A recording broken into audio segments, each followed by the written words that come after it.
Hello, it's John Heaton. This afternoon I'm going to review another Dylan album. I was going to maybe look at one of the new McCartney reissues, but they haven't come to Hungary yet, so coming soon on that score. But back to Dylan. So this album from 1985, Empire Burlesque.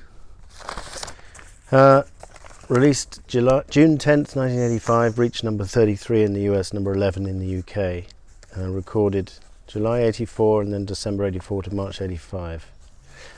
I'll just be straight up. This is the first Dylan album that I bought upon release that it was only the second album I bought on release at the time, Infidels having been the first. But I remember getting this back, and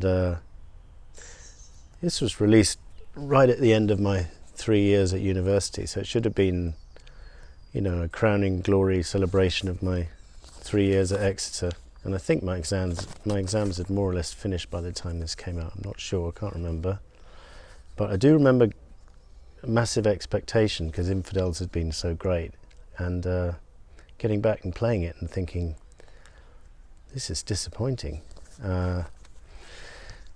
So that was my view at the time, and my view since hasn't changed an awful lot, although there are redeeming features, as always, in any Dylan album. But I guess the main complaint against this album is the production is too 80s and doesn't really suit Dylan's style. And I know a lot of rock stars in the 80s were trying to be contemporary. And look at the way Dylan's dressed on the front.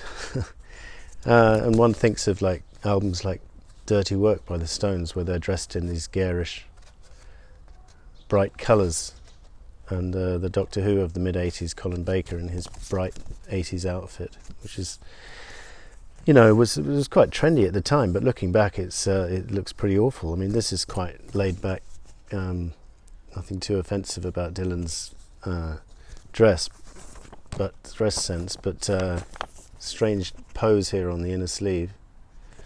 And almost unheard of for Dylan, he recorded 3 promo videos for this album, and you can check them out on YouTube. They're all there. Tight Connection to My Heart, When the Night Comes Falling, and Emotionally Yours. So I think Dylan was making a conscious effort to be contemporary and to have a hit album, and that plays to the album's detriment in a few places. Arthur Baker was brought in to remix it. The tracks had already been laid down, but Arthur Baker, who'd worked with New Order, gave it a kind of 80s contemporary sheen. And Ron Wood is on record for saying Dylan had a remarked lack of authority during the mixing process. He basically let the engineers get on with it, or Arthur Baker get on with it. And Ron Wood says if he'd had the willpower and the determination in the mixing process that he'd had when he laid down the tracks, we might have had a very different album. I don't have the Clinton Halen book with me, but he's pretty scathing about this album. The Dylan recording guide is it's a mixed review. I think it's a little bit too generous on balance. Some of the contemporary reviews at the time seem to pick on the last track as being the highlight, only where he accompanies himself on guitar and harmonica. On the ironic, curiously tuneless final cut, Dark Eyes, do we glimpse an unforced power. So this album was quite well received at the time, but not very well received by the fans, if the chart position is anything to go by. So it didn't really succeed in becoming the blockbuster which maybe Dylan had hoped for. But as I say, it's not an unmitigated disaster, so let me take you through some thoughts. This is on the CBS label. Let's put that in the shade. We Are the World was recorded during these sessions, but obviously didn't form part of the album. So that's another amusing thing you can check out on YouTube, the rehearsal for We Are the World, with Bob re-recording his line There's a choice we're making. We're saving our own lives. It's time to make a better day, just you and me. So that's pretty amusing. But anyway, back to this album. So Tight Connection to My Heart. This is the back cover, by the way. Was an Infidels outtake. It was called Someone's Got a Hold of My Heart. And one has to say a far superior song as it was on those Infidels bootlegs that we all grew up, or I grew up with. A version of that did appear on the bootleg series, but as Clinton Halen pointed out, it was one of the worst versions out there, and nothing on the bootleg versions with Sly Dunbar and Robbie Shakespeare on superb form on the rhythm section, and just has a really good groove, and the lyrics were completely different to how it finally turned out. So lots of religious imagery, and then by the time it reached this album, Tight Connection to My Heart, it was trying to be a pop song really, and some of the lyrics survived, but not a lot. And there's a video, I mean, I would advise you to check out these videos because it is quite interesting to see Bob trying the video medium, although maybe it doesn't suit him too well. Here maybe he was trying a bit too hard or advised wrongly. I think some of his best videos are the later ones, like he did I think he did one for Not Dark Yet from Time Out of Mind, and there's a very funny video for Duquesne Whistle off Tempest. So I think it's better when he's just playing the track straight and not trying to be too artsy, but anyway, worth checking out. So this track, as it turns out, it sounds quite commercial, and it's got all the backing vocals which you would expect in a hit single, but it didn't do anything chart-wise, not surprisingly. And I don't know, has anybody seen My Love? That was the chorus, replacing the previous Someone's Got a Hold of My Heart, and it's just watered down all round and disappointing to hear this after one had heard the bootleg. Seeing the real You at Last is a decent song, marred by the slightly muddy 80s production, or cluttered production. But I have seen him play this live, and I've got this. This is another thing I'd recommend if you can find it. It's quite easy to come by. It's a kind of CD/DVD with some live performances, mainly from the 80s, early 90s. And there's a live version of this track, Seeing the Real You at Last, and there's a live version of I'll Remember You. And also 3 tracks from Slow Train Coming, which is very interesting. I think the TV studio Saturday Night Live versions or something. So I'd recommend that. So this song, when you see it live, is actually quite decent, and I quite like it. It's just on the album, doesn't stand out really. I'll Remember You is a nice enough ballad. But I think, again, I enjoyed seeing this performed live, where he did a nice duet vocal with Madeleine Quebec, where they're sharing the mic. So check that out, and that kind of brings home how soulful the song is, and again lifts it. And on the album it's okay, but it's just struggling to get out of its straitjacket really. Clean Cut Kid, interesting track. I'm not sure if I've seen this song played live or on footage of him playing loud. Ron Wood's on guitar, Carol Dennis and Queen Esther Marrow, Peggy Blue backing vocals. And this is a nice track lyrically, because it's, they took a clean-cut kid and they made a killer out of him. That's what they did. So it's age-old lyric about, sending off young men to war, and it's got amusing lyrics in it, like where's the reference to Burger King? Can't find it.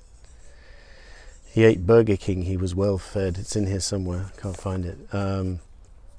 Anyway, that's a pretty good track, not outstanding. They're never going to be the same again. Alan Clark is on synthesizer, who'd played on Infidels. And Robbie Shakespeare, Sly Dunmore on the rhythm section, but not adding too much. They really had been a superb rhythm section on Infidels. Here they're kind of slightly anonymous. The track is slightly anonymous itself, unfortunately. And then side 2 opens with Trust Yourself.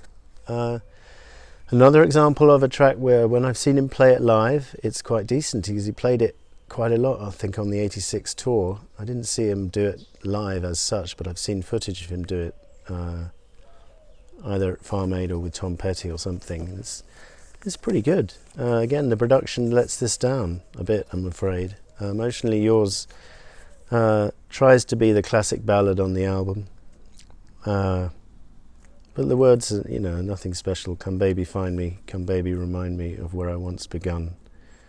Come baby, show me you know me. Tell me you're the one. I could be learning, you could be yearning to see behind closed doors, but I will always be emotionally yours. It's a nice tune. Bob sings it pretty well, and there's a nice video to go with it. Jim Keltner's on drums, although apparently he wasn't happy with what they did with his drums on this album. So the production on this number is not a disaster. It's okay, just not that good compared to some of the ballads on Infidels. It's lacking, shall we say. And then we have what attempts to be an epic, when the night comes falling. By the way, I'll just mention some reviews. I think All Music Guide, almost incredibly, said that this album is the best album since Blood on the Tracks.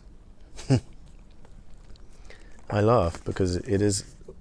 I know everyone has their favourites, but even trying to be objective, that's an unbelievable statement, really, because you're basically saying it's better than Desire, Street Legal, and Slow Train Coming, and Infidels. I mean, there's 4 albums right there which are better than this one, and I would argue Saved and Shot of Love are also better. I think it's whatever the opposite of the worst. It's the best since Blood in the Tracks. It's the worst since I think it's his worst album to date. I'd even go that far, maybe.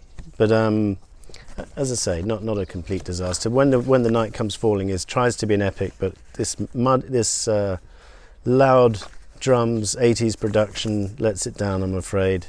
There is a video if you want to check it out. But yeah, not good. New Danville Girl was recorded, later turned into Brownsville Girl, was recorded for this album and left off. By the way, I forgot to mention some strange sources of material, inspiration for the material. There's a line in Tight Connection to My Heart which comes straight from a Star Trek episode, Squire of Gothos. The line, I'll go along with the charade until I can think my way out. So Bob had obviously been watching a bit of Star Trek, or someone suggested that line. It was quite amusing to think that it came from there. Back to the album, Something's Burning Baby recovers. It's a much better song. Robbie is on bass, Don Heffington on drums. Again, Robbie is not really allowed to be too freeform on this song. It's quite a slow number. It's okay, it's quite moody. One of the better tracks on the album. And then the album finishes with Dark Eyes, which is just an acoustic ballad. And I think, it was suggested to Bob that he close the album with just a simple, I wouldn't even say a love song. Apparently this was inspired by a chance brief encounter with a lady at his hotel who walked past him, who had very dark, sunken eyes, and said as she passed, "I'm dying for a drink," or something. And Bob went to his room and wrote this track. It's quite nice. It's just a little bit simplistic in the tune, but quite a nice closer, and one of the better tracks on the album. Again, I think my favourite version of this is the live version, when he does a duet of it with Patti Smith. Got to be mid-80s, I suppose. Not sure the exact concert. It works really well with the harmonies because Dylan is literally singing the lower harmony to Patti Smith singing the tune in the chorus. It works really well. So check that out. So yeah, this album is quite rightly maligned for being production being a bit not really suiting Dylan's style, and the song content itself is not by far from the strongest of Dylan's career. But there is a couple of decent songs trying to break out of there, but for the most part tied down by the production values. But worth checking out. If you're a Dylan fan, you'll enjoy some of this, and you might even enjoy it more than I've enjoyed it. I quite enjoyed revisiting it for this review. So thanks for watching. See you next time.